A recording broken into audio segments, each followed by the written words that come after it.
Bueno, es muy importante en las condiciones actuales de América Latina y del mundo que se puedan tener encuentros de este tipo, donde investigadores y estudiosos de muchos países vienen y también de muchos lugares y centros de estudio de Argentina a intercambiar opiniones y discutir sobre sus propias investigaciones, sobre seguridad, sobre los problemas que con seguridad son los más trascendentes en la etapa contemporánea y que normalmente la prensa oficial, en algunos países, digamos, en el nuestro, digamos, oculta, ¿no?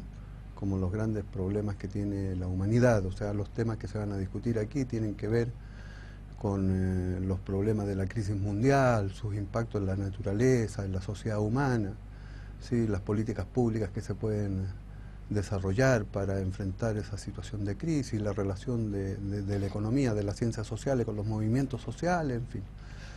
Así que las expectativas son grandes, digamos, y además uno felicita, digamos, a los organizadores, ¿sí? Que puedan levantar estos temas y este tipo de seminarios, ¿no? Caracterizar la crisis como crisis financiera, en nuestros estudios hemos llegado a la conclusión que es limitar, ¿sí?, el análisis de la crisis solo a la manifestación del fenómeno. O sea, se manifiesta como crisis financiera, e incluso ya como crisis financiera, como fenómeno es limitada, ¿sí?, porque se inicia como crisis inmobiliaria, que desarrolla un sector real de la economía, que es el sector construcción habitacional, que siempre ha sido muy importante con la economía, con el sistema financiero. Pero aún así, o sea, caracterizada como crisis financiera, es ubicarla, ¿sí?, como algo que está lejano, como que sucede, digamos, en las bolsas, en las acciones de los bancos, como que es una relación solo entre la forma financiera del capital con ciertas formas productivas, ¿sí? Pero hay que preguntarse cuáles son lo que está detrás del fenómeno, eso, de cómo aparece, explota ahí, ¿sí?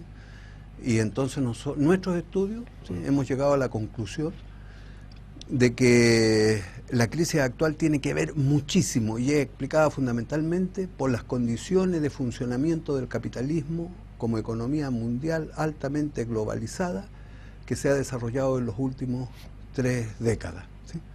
Sucede, ¿sí?, un hecho fundamental, que las grandes empresas transnacionales que controlan la economía mundial, entendida la economía mundial como la creación de una estructura productiva por sobre los países y una circulación mundial de las mercancías por sobre los países, como el ciclo del capital, ¿sí?, como la reproducción ampliada, pero que se da a nivel de la economía global por sobre los países y dominando a los países, ¿sí?, y las empresas transnacionales controlando este proceso, ¿sí? Y estas empresas, ¿sí?, a diferencia de la interpretación de la crisis financiera, tienen ganancias muy grandes, ¿sí?, ganancias muy grandes.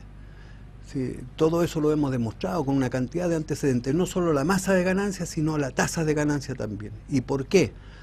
Porque con la globalización han logrado, digamos, modificar las condiciones de relación del capital con el trabajo y con la naturaleza, ¿sí?, con el trabajo a través de la flexibilidad laboral, ¿sí?, y destruyendo las organizaciones sindicales, la legislación laboral, en fin. Y como en economía, ¿sí?, la producción global, ya sea de la empresa, del país o a nivel mundial, el PIB mundial está formado también por, o equivale al ingreso nacional, el ingreso nacional y el ingreso mundial está formado por 3 elementos fundamentales: los salarios, ¿sí?, las ganancias y la renta de los recursos naturales a los propietarios de la renta, ¿sí? Y con la globalización, ¿qué es lo que ha pasado? ¿Sí?, que se incrementan las ganancias de las empresas sobre la base de disminuir la masa salarial, ¿sí?, y de disminuir también la renta de recursos naturales. En el caso de Argentina, por ejemplo, Argentina en décadas pasadas tuvo los salarios, una participación casi de 48% del producto iba a salario, ¿sí? Con la crisis hasta inicio del 2000, 2001, 2002, eso bajó a 22%, según estudios hechos por la propia Universidad de Buenos Aires. ¿Por qué cree que no hubo grandes movilizaciones sociales en el mundo cuando empezó a surgir esta crisis, ¿no? Porque hubo algunas, pero se me hace que fueron como muy aisladas, ¿no? Claro. En parte tiene que ver, ¿sí? Porque la interpretación financiera de la crisis como que aísla a los trabajadores y al movimiento social de lo que realmente está sucediendo, ¿sí? Y solo como que el impacto de la crisis afecta a los salarios, pero no, ya desde antes. Entonces, estas empresas que tienen ganancias enormes porque se han apropiado de salario y de la renta de recursos naturales, han dejado de ser clientes del sistema financiero, ¿sí? Y el sistema financiero, entonces, ya las empresas grandes tienen tantos recursos que compran todas las empresas en América Latina y se apropian de los recursos naturales. Y no necesitan crédito. Y no necesitan crédito, se han independizado, ¿sí?